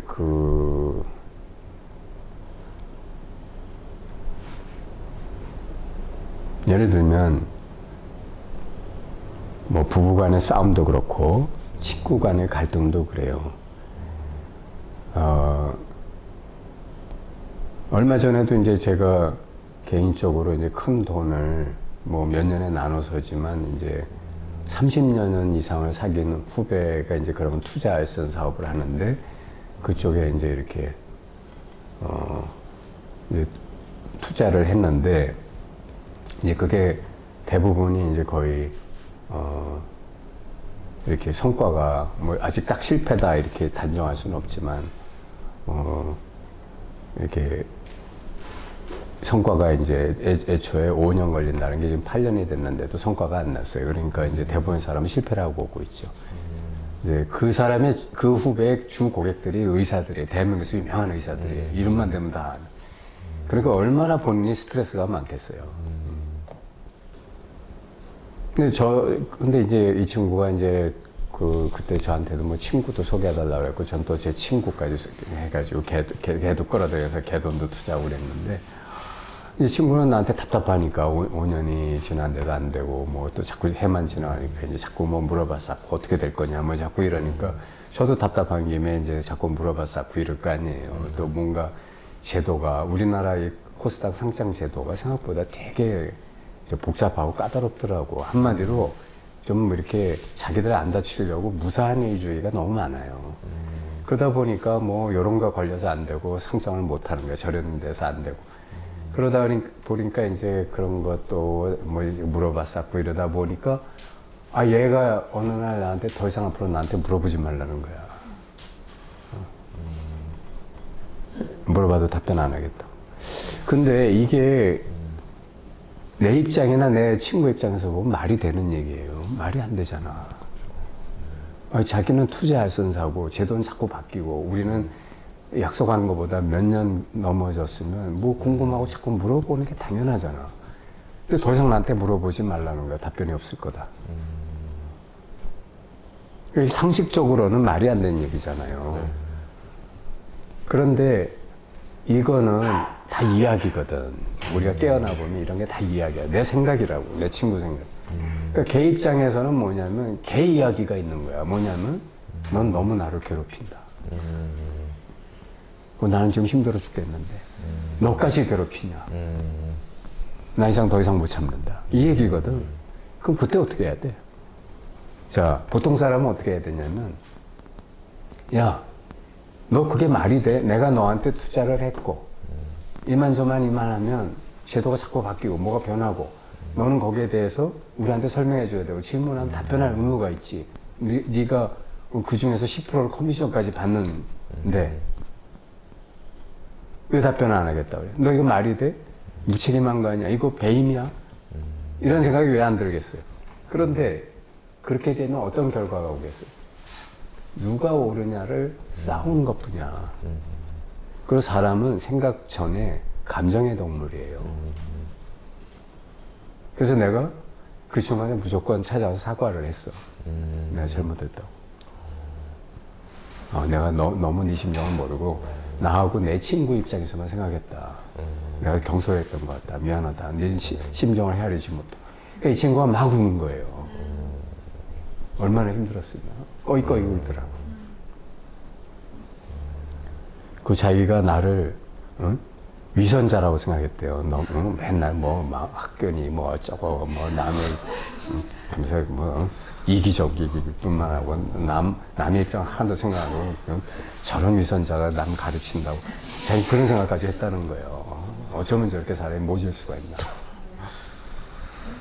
근데 자기가 형님 와서 이렇게 말씀해 주시니 정말 그 얼음 녹듯이 다 녹고 정말 마음이 이렇게 가벼워질 수가 없고 너무나 감사하다고 그렇게 얘기를 하는 거예요. 그래서 솔직히 뭐 우리 마누라도 다시는 그 후배한테 투자하지 말라고. 투자할 돈도 없지만 벌써 이게 얼마야. 당신이 뭐 제정신이야.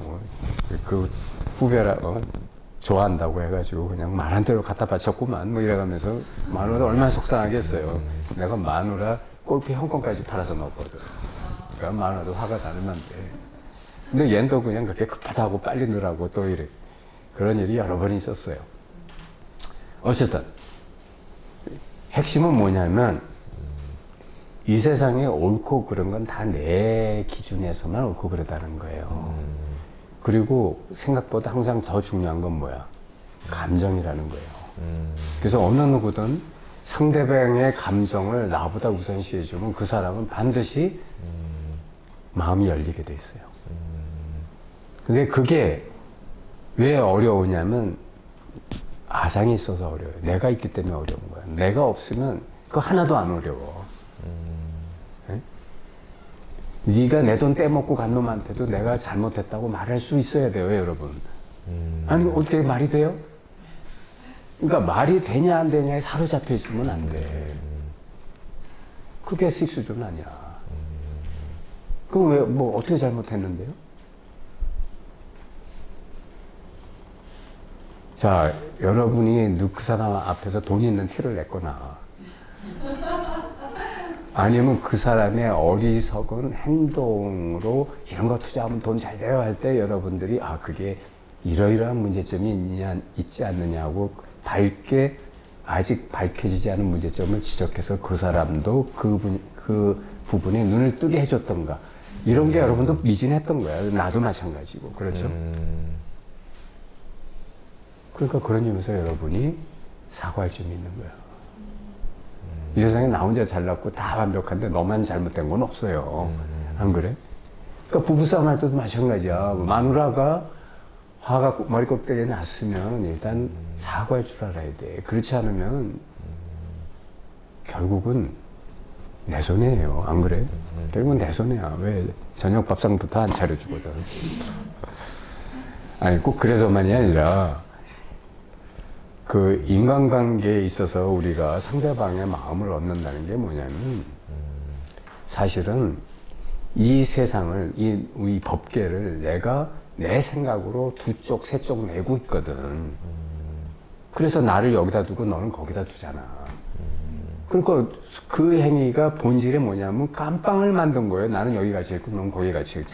누가 만든? 내가 만든 거예요. 그러니까 자유스럽다는 게 뭐예요? 그런 식스로서 벗어나 있다는 거 아니야.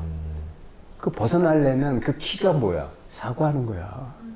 그리고 나를 정말 무아로 보고서 상대방을 위해서 네가 바라는 거를 내어주는 마음이 필요한 거예요. 그거는 합리적, 논리적, 이성적 이런 거하고 아무 상관없어. 그런데 갇혀 계시면 안 돼. 그러니까 이제 물론 뭐 이렇게 뭐 도둑놈한테 뭐 필요에 따라서는 이렇게 타일르거나 훈계하거나 내지는 뭐 도둑질을 못하게 이렇게 어떤 막거나 이런 것도 필요하죠. 무조건 그래 다니 거다 뭐 이럴 수는 없는 거 아니야. 그렇긴 하지만 내 말은 필요에 따라서는 우리는 이렇게 자기를 완전하게 내려놓을 수 있어야 된다는 거죠. 그래서 이제 이런 것이 이제 지금 질문하신 바처럼 그 우리가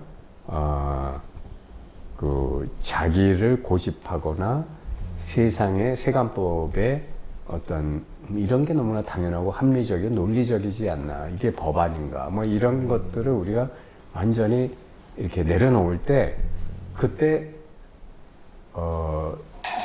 여태까지 우리가 체험하지 못했거나 경험하지 못했던 세계에 확 열린다는 거예요.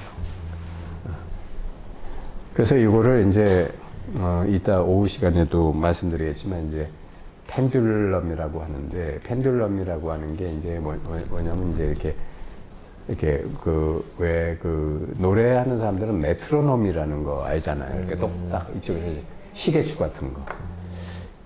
우리는 시계추를 보면 우리 생각은 항상 뭐라고 말하냐면 이쪽과 저쪽 사이에 왔다 갔다 한다고 말해요. 근데 솔직히 메트로놈은 그러는 거 아니야. 메트로놈은 이럴 뿐이지 이쪽과 저쪽 사이에 왔다 갔다 하는 거는 내분별이야. 메트로놈은 그냥 움직이는 것 뿐이야. 그죠? 근데 벌써 우리는 이쪽과 저쪽을 떨어졌어. 요래 가지고 무슨 짓을 하고 있냐면 내 편, 네 편, 이런 거 저런 거, 맞는 거 틀리는 거, 좌파 우파, 이거 다 뭐예요? 우리가 만든 것들이야. 요게 펜듈럼이거든. 이런 데 빠지는 사람은 무슨 짓을 하냐? 텔레비 보면서 욕하기 시작해. 누구 나오면. 또 텔레비 뉴스 보고 욕해. 우리나라는 말이야.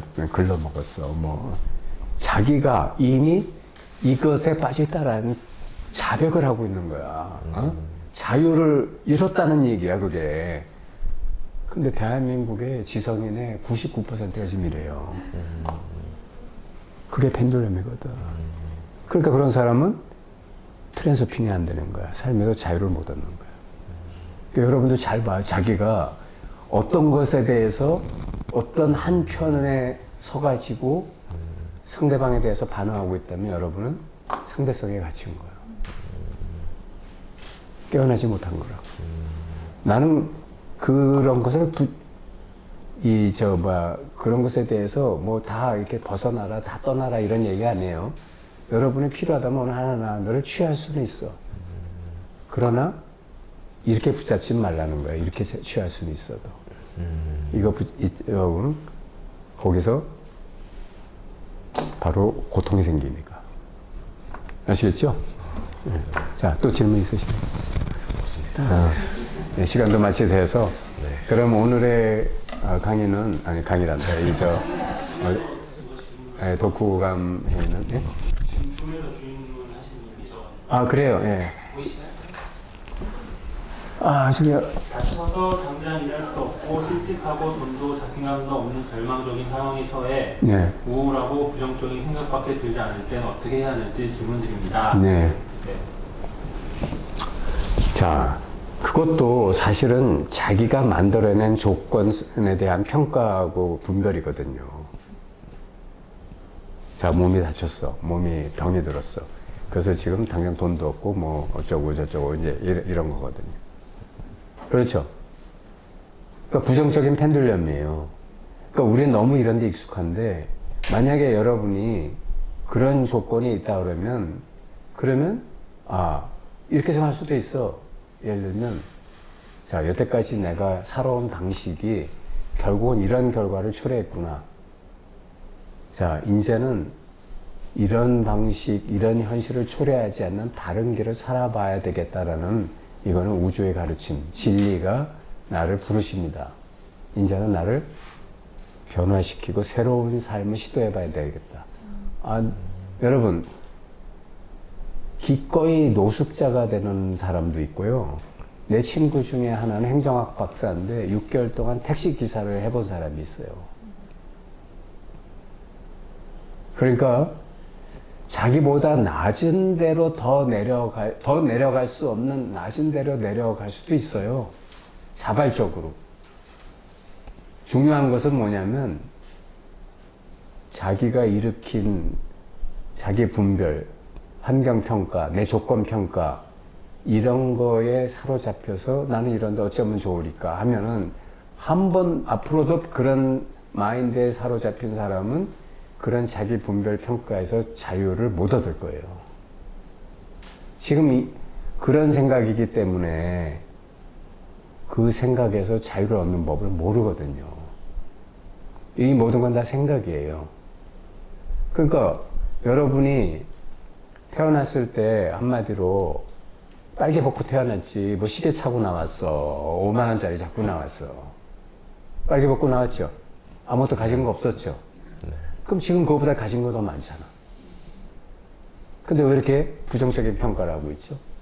언제든지 우리는 갓난 아기 때 태어난 그 빨개 벗은 상태에서 다시 시작할 수도 있어야 돼요. 심지어는 마이너스 상태에서 시작할 수도 있어요.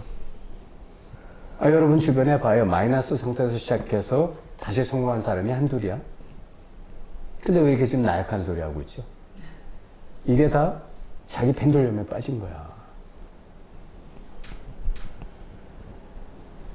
뭔가를 이것 아니면 저것으로 잠재의식이 분별해 놓고 그러고 나는 지금 이쪽인데 어떻게 하면 저쪽으로 갑니까? 그런 건 없다니까. 이거 다 마음이 만든 분별이에요.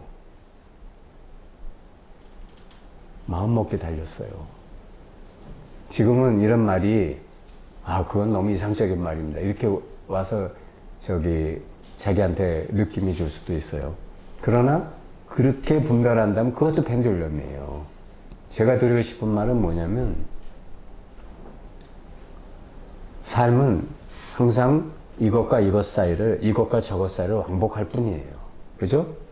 근데 이쪽이나 저쪽이나 떨어지지 않으면 그냥 삶은 살아 움직이는 것 뿐이에요.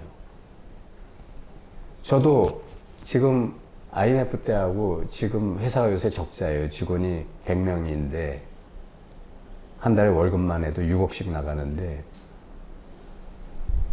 적자예요. 근데 한 번도 이거 이렇게 가가지고 망하겠다. 어떡하면 좋아. 이런 옛날엔 걱정은 심했죠. 근데 지금은 현재 내가 할 수 있는 최선을 다할 뿐이에요. 마음학교 와서는 마음학교에 최선을 다하고 회사 가서는 회사에서 최선을 다하고 그래가지고 잘 되면 좋고 아예 안 되면 집 팔아야지 뭐. 골프 회원권도 팔고 자동차도 팔지 뭐. 버스 타고 다니면 안 돼?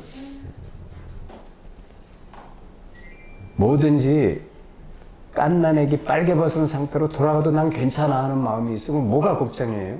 그 이상 내려갈 수 없잖아. 그죠? 다 마음먹게 달렸어요. 자신감의 문제라고요. 펜듈럼에 빠져 있지 마세요. 이것 아니면 저것. 아니라니까. 그냥 왔다 갔다 할 뿐이에요. 이게 제가 드리고 싶은 말씀이에요. 마음만 바꾸면 돼요. 생각만 바꾸면. 답변이 됐는지 모르겠어요. 됐습니까? 자, 그럼 시간이 된 것 같아요. 끝날까요? 네, 오늘 저 수고들 많이 하셨습니다. 네, 끝내주셔서 수고하셨습니다. 감사합니다.